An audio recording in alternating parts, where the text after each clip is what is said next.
I don't even know the exact number of illegals. I don't think anybody knows. I don't think it's possible to know the actual number of illegal immigrants that we have in this country right now. 10 to 20 million would not cover it. Apparently, as of March 12th, we're looking at about 50,000 deportations. That's not even close. He said 15 million, no excuses. What's really going on here is, I think, a little bit of effort's being put into this, but not as much as which was promised, which was campaigned on, right? If they manage to ramp up, expect this news story from the Democrats. They will cover this like it's the and they will say those words. They'll have images of ICE agents going into the elementary school, taking Pablito out of the ESL class and putting him on a bus with his dad and sending him back to Guatemala. And he'll be crying, and the ICE agents will be like wearing bulletproof vests. You know, it's gonna look really scary. It's gonna be heart-wrenching for all the people watching. We haven't seen that at all. The Democrats are kind of like ignoring it. If you want to know if Trump's deportations have been effective, that's how you'll know, when those stories Well, he'd be talking about it a lot more too. Right. He'd be bragging about it every time.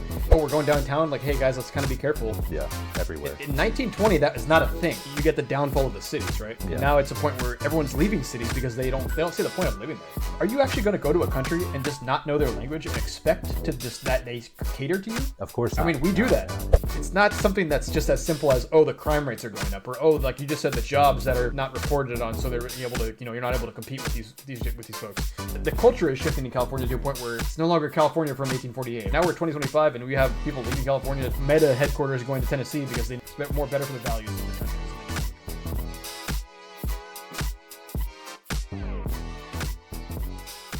We all know this. Everyone knows about the mandate for Trump as why he was electorally mandated, right? It was, hey, I'm running on two things. I'm not Joe Biden. My name is not Joe Biden. And also number two is I'm going to deport all of these criminals, all of these illegal criminals immediately day one. Day zero. Days -5. I'm like, it's done. It's done, right? Yeah. And we have a trend here. We have things that were promised on day one, not delivered. And this is one of those things. So what did he promise in the campaign, and what are we really getting, right, with that? So over to you. So yeah, this is definitely a big one. If the previous two issues were forgivable, I think this one is really close to being unforgivable. I think it's been a disaster. Basically, Trump. There's a couple quotes that I'll read you. Okay, number one, he said we'll deport 10 to 20 million illegals, the largest in history, and that was in October 2024, according to MSN. Okay, and then in November 2024, he says, day one, we start with 15 million, no excuses. Okay, now he's referring to illegal immigrants, so criminal aliens, not just aliens, period, but apparently criminal aliens. How is that distinction made? Not exactly sure, because if you're here, if you cross the border illegally, you're automatically a criminal. So what's the point of adding illegal? I don't really know, but right. They double speak it. Sorry to cut you off. They double speak that with it's a civil. One is a civil thing, and the other thing is actually like a criminal offense. Yeah. So if you commit like a felony or whatever, like that's a criminal thing. But if you just cross the border, that's more of a civil. Okay. It's a crime, but that's how they're double speaking it. So yeah. Okay. But even that is horseshit to me. But yeah, I get it. So anyway, I don't even know the exact number of illegals. I don't think anybody knows. I don't think it's possible to know the actual number of illegal immigrants that we have in this country right now. 10 to 20 million would not cover it. I'll tell you that much. That's not the whole number. There's more illegal aliens in the United States right now than 10 to 20 million. That's for sure. However, at least that would be a huge dent, right? That would at least be a massive dent if within the next 4 years we can deport 10 to 20 million illegal immigrants. Well, since Trump has taken office, according to data from ICE, and they haven't exactly, I don't think they've actually reported their real numbers. So this is sort of, they were doing it at first. At the first few days, I think the first few weeks of the campaign, they were literally posting on X every single day, like we arrested this many. They were doing that. They stopped because I think they were getting pushback. They were getting heat because the numbers were so small. It was just like a few hundred every single day. And people were like, what are you doing? This is not enough.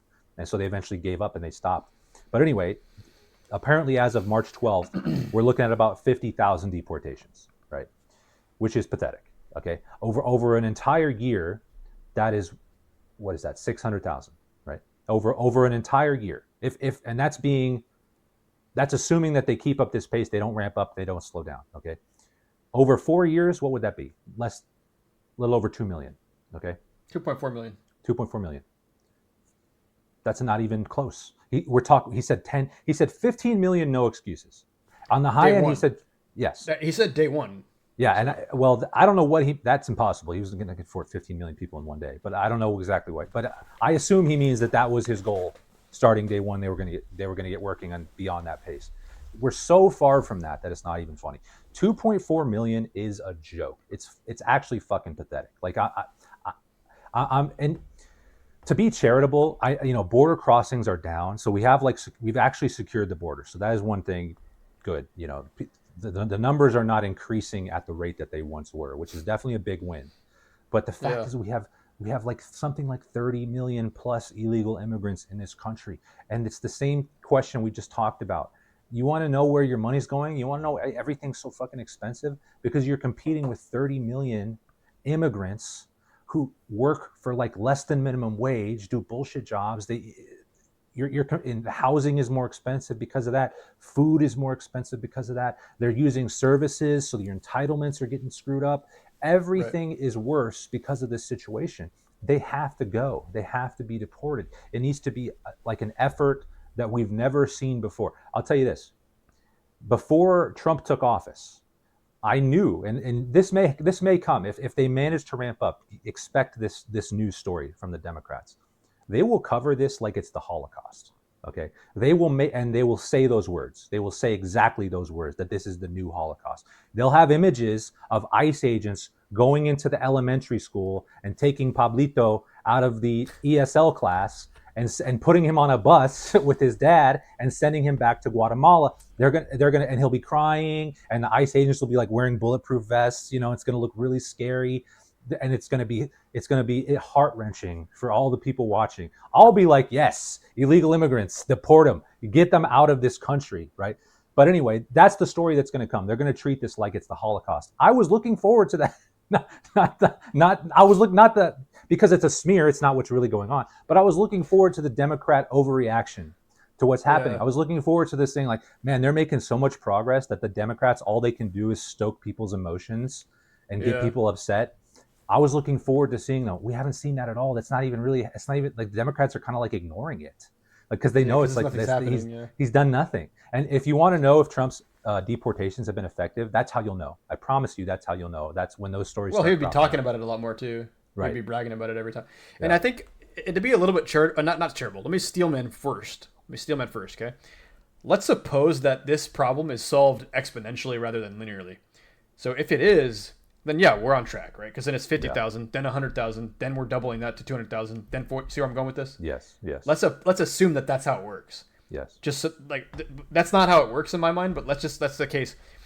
So that if that's true, then you have to think, okay, why would that be the case? Is it because of like some kind of structures that are in place, and like you have to kind of make a system to actually get and sort of wrangle up, if you want to use the Democrat terminology, kind of wrangle up the illegals and then get them out? Like, Yeah. is there a process that needs to be just kind of learned and stuff? It's like I don't believe that's the case because we have a process for that already. Like we already know how to do that. But yeah, so that's and they haven't even said this. This is just me being ultra charitable, ultra steelmanny. You know what I'm Right. saying? All right. So that being said, let's just knock that down because I don't think that's the case. What's really going on here is I think a little bit of effort's being put into this, but not as much as which was promised, which was campaigned on, right? Right. And so I don't know about because you mentioned entitlements, right? So I live in the People's Republic of California. So Yeah. when I pay for health insurance, which I'm mandated to pay for, it's a private good. I have to pay for it. So I don't understand how it's a private good, but I'm going to call it a public good. I pay for health insurance, a public good, and what I pay into, the premiums of that will go up based on the number of people who need health insurance, and that doesn't matter if you're a citizen, not citizen, brown, white, black, pink, etc. Like it does not matter. Yeah. And so this affects me on some level. This affects everybody who lives here on some level. So it's like, it's not something that's just as simple as, oh, the crime rates are going up, or, oh, like you just said, the jobs that are not reported on, so they're able to, you're not able to compete with these folks. And you asked me, the response of the left wing is, hey, why don't you have more compassion for these people? Like, we have to be a safe haven to accept everybody from everybody all over the world so that we can harbor any kind of, what's that term for people that are seeking asylum, and we need to harbor all of those folks and be a safe haven for freedom and the American dream, etc. Yeah. And again, I mean, does that pass the not test? Nope. Does not. Right. It does not. It does not pass the not test. No.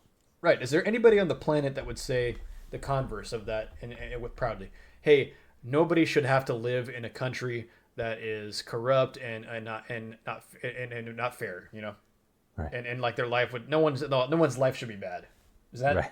Is I'd that say that's, controversial? that's a tough one, but yeah, that's probably uncontroversial to most people, I would say. Yeah. Yeah, and that's their playbook. They try to pull your Yeah. your strings of compassion and empathy, Yeah. and then you end up you get the folks that are so. And here's the thing, and we're tied into red pill ideology here. It works on 51% of the population. It actually works on them by default, and then for the other 49%, it works on them if they've been sort of low T, or if you will, right? If Yeah. if they're double digit nanogram per deciliter testosterone, it works on them too. So now Yes. we've got 60 or maybe 70% of the population that works on. So now we have California over the last 40 years has gone to majority. I don't even know if I. You see what I'm saying? Majority non Yeah. Non-masculine. native California, if you we'll call it that. So Yeah. it's like Yeah. now we're in a Yeah. situation where the culture is shifting in California to a point where it's no longer California from 1848, right? That's where it started. Right. And now and I get it. You want progress, I get that. But now we're 2025 and we have people leaving California to, we have Meta headquarters going to Tennessee because they know it's like that's where we got to be. It's more better for the values of the country. It's in the middle of the country, Yeah. right? So it's like, Yeah. I mean, I'm not surprised by that, and I've got my opinions on this, that, and the other, but it's more about what was promised and what was delivered, and this was definitely promises not delivered, right? Yeah. Promises given and promises not kept, if you will. Yeah, and to steelman Trump and ICE a little bit here, the excuse they're using is that they're still ramping up. So apparently they are training like 1,000 new agents. I don't know how much, like as a percentage, what kind of increase that represents according to like relative to their initial staff. But they're saying that they are ramping up. That these numbers are. I mean, I don't know if they've actually admitted that these are low numbers. They are low numbers, but I don't know if they've come out and admitted that. But they're saying that they're going to try to increase these. So, like you said, I mean, charitably, maybe this does become like a sort of more exponential type of increase. In which case, great. I'll eat my words. I'm simply looking at the situation we have right now, and if you ask me right now, today, March 12th, not good enough. Not even close to good enough. Like it's not close, and I'm unhappy with it because this was the second most important issue that I voted for Donald Trump on. I think if we can control the border, we have done, and I've given him credit for that already, so good. But control the border and get illegal immigrants deported from this country, and then also have a more peaceful world. If those two things are the only thing Donald Trump did in 4 years, if that's the only two things he did, I would have considered it a successful presidency. I would have been happy with my vote. Okay, so the fact that this isn't being done to me is like 50% of why I'm always voting for Trump. And if he can't come through with this, then to me it's just like you're just another Republican. You're just like Bush. You're just like I don't know, any of the other ones that came before. I mean, I'd be completely unimpressed. And as of right now, I'm really not happy with it. But it is early. And again, so I have to talk myself down a little bit. It is early. It's only been 60 days. Things could change. It could get better, and I hope it does. I'm still supportive. It's not like I hate Trump now or anything, but I'm just saying, from my limited perspective, I think that this needs to be improved, and I really really hope to see those numbers go up in the coming months. And let's take away the number aspect of it. I mean, what about just the general feeling? Like, I mean, I know you live in a specific location in the country. When you walk around outside, or when you go like do your day to days, like, are you affected by the fact that, like, do you feel the effects of the illegal immigration, like, just in day to day life? It's hard to even like. Yes, I do, but it's hard for me to say, like, to give you a specific example. I mean, I could tell you this. I guarantee you, my rent is more expensive, right? Like, it's more difficult to buy a house because there are simply more people here who need housing, Yeah. right? Yeah. I can tell you that. When I don't want to say more than that because then I'm going to get canceled. But yes, No, I get you. I get you. I Let me add absolutely this. am. Yes. Let me add this. When I go down to so, and not when I go down to, it's not a safe thing for me to say, hey, let's go downtown. Like, Right. that's that to me, like, I've only ever been to one city in the United States that's been like a safe downtown, and that is Boise. But other than that, it's kind of a ubiquitous thing where he's like, oh, we're going downtown. Like, hey guys, let's kind of be careful. Yeah. Everywhere. In 1920, that is not a thing, right? We're not Right. saying, hey, let's be careful, right? Like, Right. we just go downtown because that's where that's where business is conducted. That's where everything is, right? Right. So Right. that's, in my mind, the downfall of civilization started with well, several things, and then not civilization, but the United States society started with kind of early 1920s and kind of World War II era and post World War II, and you get the downfall of the cities, right? Yeah. And now it's a point where everyone's leaving cities because they don't see the point of living there. I mean, we could conduct a lot of people can make livings not near a city now, right? Right. Like, you can just make a living like out in the country. And if I was honestly, if I was single today, if I was just single and not tied down to a bunch of commitments and stuff, I would live out in the country, maybe in Florida or something like that, just off grid. And then I would just drive to and from a coffee shop and conduct business as needed or whatever. And then just go back to my 5-acre fucking house or whatever that I'm paid for like 40 grand or whatever, and just have my own self-sustainable network. That's what I would do, right? Yeah. Yeah. But I'm locked into the city in some small aspect. I'm going to disconnect from that slowly and surely, but it takes a while to get withdrawing your own consent from that system. And the reason why so many people are kind of fleeing these cities is a lot to do with immigration in my mind. Yeah. These people come here and they don't respect they don't assimilate to the culture well, to a point where, hey, we're totally in a situation where it's we're simpatico, you know what I mean? So it's like, yes. That's a truth though. That's just a truth that has to be said. It's like, it's not like I don't know. It's not that isn't even controversial in my mind, right? That's not controversial. It's like when I went to visit China, everyone in China spoke Chinese. Right. None of them spoke English. Right. And you ask yourself, is that even a thing that you should even say? What's your point, Adam? My point is this: are you actually going to go to a country and just not know their language and expect to just that they cater to you? Of course not. I mean, we do that. Yeah. We do that. Yeah. We definitely have that as an option. I mean, this is Yeah. a safe haven for people who don't speak English. They can come here and just we have options. Right. There's literally like certain like people in. There's just so much to say about this, but you see where I'm going with this, right? Yeah. No, I agree. There's a lot I could add to this. Maybe we could check Rumble. do like, check our Rumble link, and we'll talk more about it. Yeah, exactly. Well, this is for locals only. You got to pay for the rest of this conversation because we got to recoup the money from our lost jobs and our jail time somehow. So, right. Yeah, but I think maybe we could do some deep dive on immigration sometime, because I think there is quite a lot that we could say about that. And I think it would start with the history of it, right? Like the amnesty that was granted by the best Republican president of all time, and also just like the philosophy of like why do we care? Like why is it important? Is it important that we control immigration, that we keep the country the way it is, more the way it is? No, and you double click on Poland, for example. It's like that guy unapologetically says, "Yeah, I don't want any Muslims coming into Poland. It's not because I don't want it; it's because my people don't want it." And I promise that's going to be the case. And then when he's pushed back by whatever her name was that got destroyed by Jordan Peterson, she said, "Well, aren't you worried about being racist?" He's like, "Yeah, I am. I don't care about that. I care about my people that voted this is what they want. We have zero crime from Muslims and stuff. So I don't care." So it's like he's unapologetic about it because he's allowed to be, because that's what he was mandated to do by his people, right? So it's like Massey. That's why circling back to Massey on this, like, he's unapologetically voting no on this because he doesn't have the reverse Trump syndrome, if you will, right? It's like he just does what he says. Yeah. So I don't know why that's such a crazy thing, but I guess that's crazy. That's in the that's what makes you a conspiracy theorist, a lunatic. Yeah. You can't go too far outside the Overton window, man.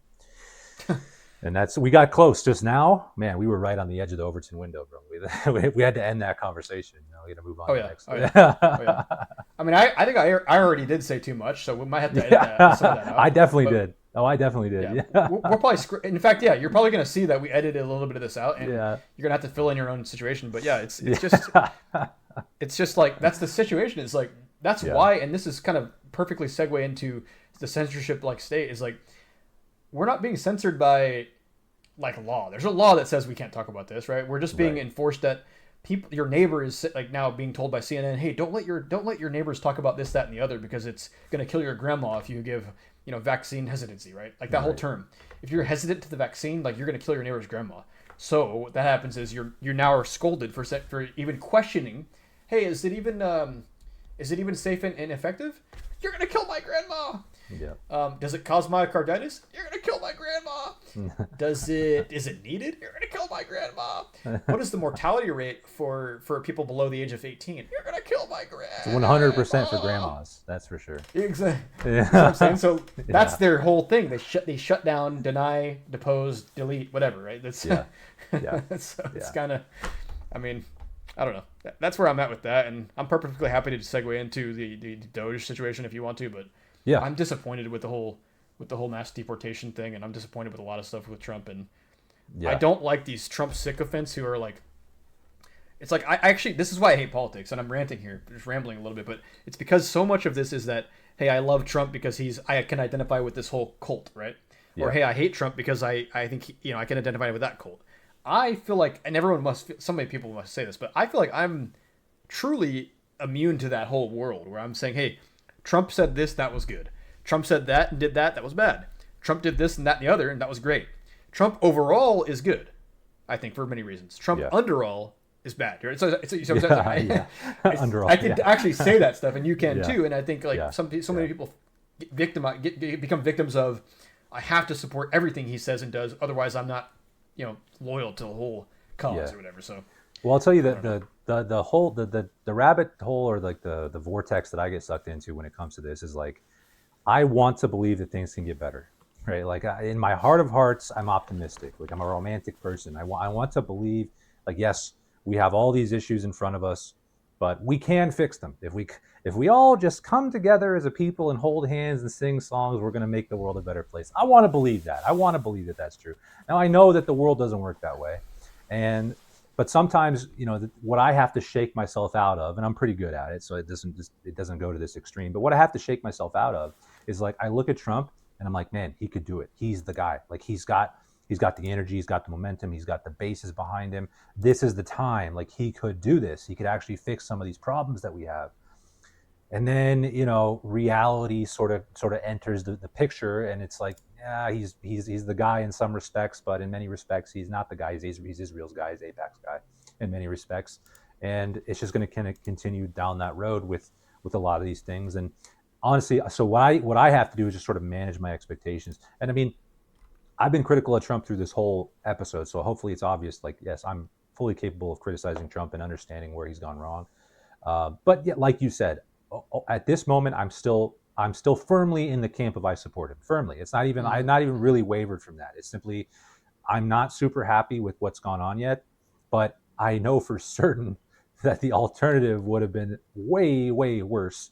And there's really not even a Republican right now that had a shot of winning that I would have chosen over Trump, even still to this moment. So, and something we haven't talked about, but I can just briefly touch on, is I think the future of the Republican Party and the conservative movement is still very strong. I think it's awesome. Like, the Vice President JD Vance, I think, is somebody that we wouldn't have this conversation about. JD Vance is far more diplomatic. I think he's more shrewd. Even though and this is my read of him. Again, I don't know this for sure, but my read is that he's probably to the right of Trump on many of these issues. But he's just so much more diplomatic and, like, eloquent, that he comes across as reasonable. And, well, he is reasonable, but I'm saying he comes across as reasonable compared to Donald Trump. So anyway, I think the future's looking bright, and I'm still supportive of Trump.